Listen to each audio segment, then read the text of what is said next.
നാട്ടിൻപുറത്തെ ആ പഴയ തറവാട് വീടിന് ചുറ്റും ഒരു നിഗൂഢതയുടെ വലയം എപ്പോഴും ഉണ്ടായിരുന്നു.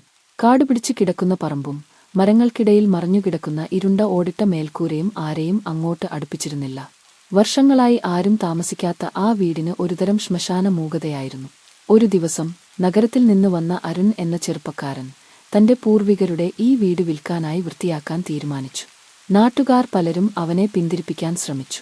അവിടെ രാത്രി തങ്ങരുത് മോനെ, ഒരു വൃദ്ധൻ മുന്നറിയിപ്പ് നൽകി. അരുൺ അതൊന്നും കാര്യമാക്കിയില്ല. അന്ധവിശ്വാസങ്ങളിൽ അവന് വിശ്വാസമുണ്ടായിരുന്നില്ല. പകലത്തെ ജോലികൾ വേഗത്തിൽ തീർന്നു. പൊടിപിടിച്ച മുറികളും ചിലന്തിവലകൾ നിറഞ്ഞ ഇടനാഴികളും വൃത്തിയാക്കി. സന്ധ്യ മയങ്ങിയപ്പോൾ അരുൺ വീടിന്റെ ഒരു മൂലയിൽ ജനലുകൾ തുറന്നിട്ട് കാറ്റുകൊണ്ട് ഇരുന്നു. പുറത്ത് ചീവീടുകളുടെ ശബ്ദം മാത്രം. പതിയെ ഇരുട്ട് കനത്തു. അരുൺ അത്താഴം കഴിച്ച് കിടക്കാൻ ഒരുങ്ങുകയായിരുന്നു. അപ്പോഴാണ് അത് തുടങ്ങിയത്. അടുക്കള ഭാഗത്തുനിന്ന് ഒരു നേരിയ ശബ്ദം.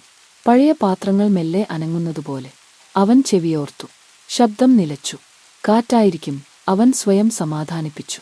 എന്നാൽ കുറച്ചു കഴിഞ്ഞപ്പോൾ അവൻ കിടന്ന മുറിയുടെ വാതിൽക്കൽ ഒരു നേരിയ തണുപ്പ് അനുഭവപ്പെട്ടു. മുറിയിലെ ചൂട് പെട്ടെന്ന് കുറഞ്ഞതുപോലെ. അരുൺ പുതപ്പ് ദേഹത്തേക്ക് വലിച്ചിട്ടു. ജനലുകൾ അടച്ചിരുന്നിട്ടും മുറിക്കുള്ളിൽ എവിടെ നിന്നോ ഒരു നേർത്ത കാറ്റ് വീശിയടിക്കുന്നതുപോലെ തോന്നി.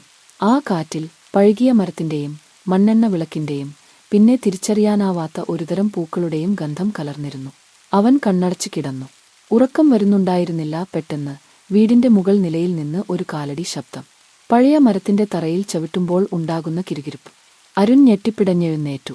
അവൻ ശ്വാസമടക്കി പിടിച്ചു കേട്ടു. ശബ്ദം അടുത്തെത്തി. അവന്റെ മുറിയുടെ വാതിൽക്കൽ നിലച്ചു. അവന്റെ ഹൃദയം അതിവേഗം മിടിക്കാൻ തുടങ്ങി. അവൻ മെല്ലെ കട്ടിലിൽ നിന്ന് ഇറങ്ങി വാതിലിനടുത്തേക്ക് നടന്നു. വാതിലിന്റെ വിടവിലൂടെ പുറത്തേക്ക് നോക്കി. ഇരുട്ട് മാത്രം. പക്ഷേ ആ ഇരുട്ടിൽ എന്തോ ഒന്ന് തനിക്ക് ചുറ്റുമുണ്ടെന്ന് അവനൊരു തോന്നൽ. ഒരുതരം ഭാരം, ഒരുതരം സാന്നിധ്യം.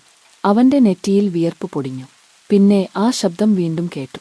ഇത്തവണ അത് അവന്റെ മുറിക്കുള്ളിൽ നിന്നായിരുന്നു. അവൻ തിരിഞ്ഞു നോക്കി.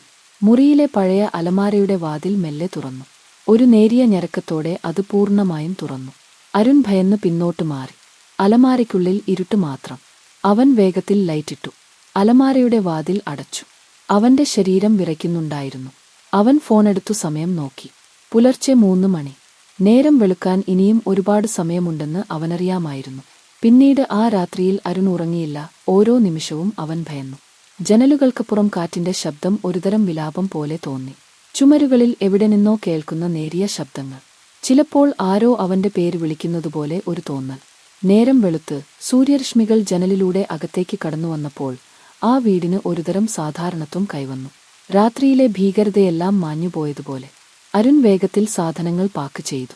ആ വീടിന്റെ താക്കോൽ ഒരു നിമിഷം അവന്റെ കയ്യിലിരുന്ന് വിറച്ചു. പിന്നീട് ഒരിക്കലും അവൻ ആ വീടിന്റെ അടുത്തേക്ക് പോയില്ല.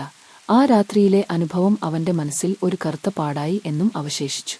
ഇനിയും ഇതുപോലുള്ള കഥകൾ കേൾക്കാൻ ഇഷ്ടമാണെങ്കിൽ ചാനൽ സബ്സ്ക്രൈബ് ചെയ്യാൻ മറക്കണ്ട.